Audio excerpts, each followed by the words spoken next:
All right. Good morning and welcome to today's 5 for 5 devotion. So my wife this morning got me really excited about an Old Testament passage. She's been reading through Genesis and the patriarchs, and she absolutely loves the Old Testament stories. So this one is from Genesis chapter 32. I'm going to start in verse 24.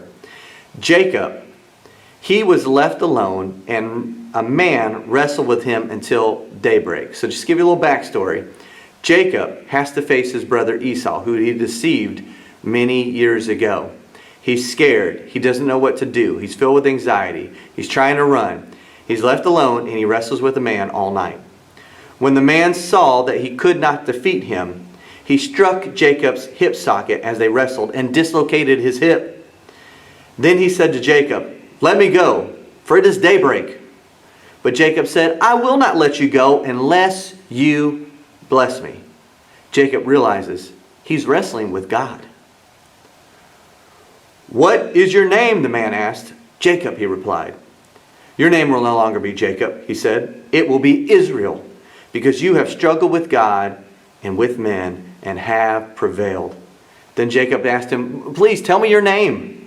But he answered, "Why do you ask my name?" And he blessed him there. Wow. Jacob wrestled with God, face to face, man to man. And I believe, and I know, God could have overtaken Jacob physically, just like that if he wanted to. But God chose to wrestle with Jacob. Now here's something that I know God will not do. He will not overtake your stubbornness and your free will. You have to freely choose to follow God's path and freely choose to be blessed by Him. God wanted to bless Jacob for years, but Jacob was so stubborn. He always wanted to do things his way instead of just being blessed and following God's plan for his life and trusting God. Now, this story of wrestling with God reminded me of something from my childhood I wanted to share with you. So I've got to introduce you to a friend. This is my pet monster. I've had him since I was 6 years old. I used to take him everywhere. In fact, I probably embarrassed my brothers a lot because I would take him to my brothers' basketball games, wrestling matches. My brothers, Dan and Brian, they are 11 and 9 years older than me. I was a little squirt in the family. They call me the precious one. And when I was in high school, I was reminded of something I used to do with Monster when my brother Brian wrestled his sophomore year of high school.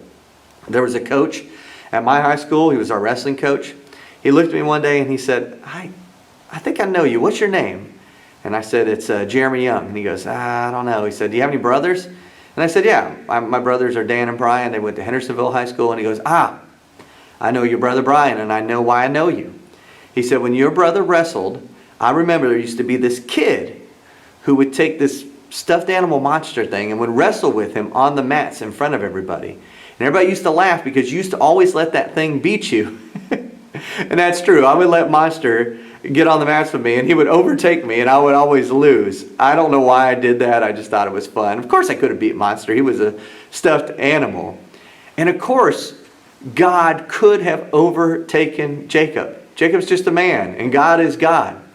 But he allowed Jacob to wrestle with him, and he allows you and I to wrestle with him. Now, we're stubborn people. But here's what happens a lot in our lives. God allows us to be crippled so we can be blessed. See, Jacob got crippled and he got blessed by God at the same time. What happens is we're so stubborn, we need to be humbled. We're so stubborn, we won't follow God's path, so we have to be crippled. And a lot of times we hate that crippling. We're thinking, why is this happening to us? But the crippling is an awesome way for God to get our attention. For God to say, you've been trying to do it your way. You need to let go and let me take over. Because when we're crippled, when we're humbled, we have nowhere else to look but up, nowhere else to turn but to God and say, okay, God, I can't do this. I've been trying to do it on my own and I can't. You've got to take over. My prayer for you today is that you just finally give up wrestling with God and you say, okay, God, your will, your way, and watch your life be blessed. I hope you have an awesome day. See ya.